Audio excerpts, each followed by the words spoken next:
Барлықтарыңызға сәлем достар. Бүгін сіздермен көрсен қызық арнасы.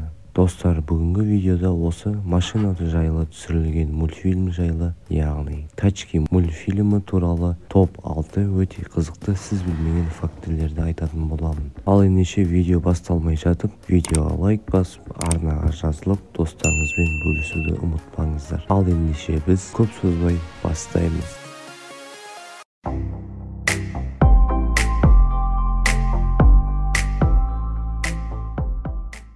Мультфильмнің жұмыс барысында аниматорлар әртүрлі көліктердің 43 мың эскизін салған. Не деген сұмдық.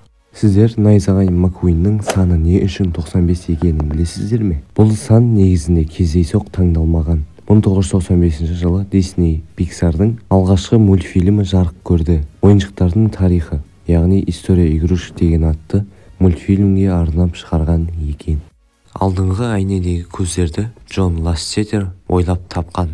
Олар көліктерді адамдарға ұқсатқысы келген екен. Және бұл идея режиссерларға ұнап, осы идеяны қолдаған екен. Міне қызық. Шосседегі Маккуиннің жүк көлігін ұйықтатып кеткен 4 бұзақы Форсаж фильмінің бірінші бөліміне сілтеме екен. Және Need for Speed Underground ойынына сілтеме болып келеді. Мультфильмнің басына мұқият қарасаңыз, Apple брендінің логотипі бар ақ түсті көлікті көруге болады.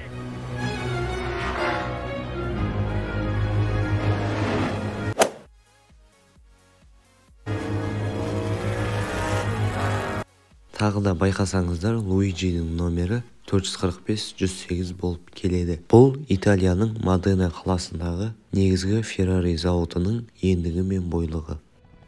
Может, нам вывеску поднять выше? Guten Tag.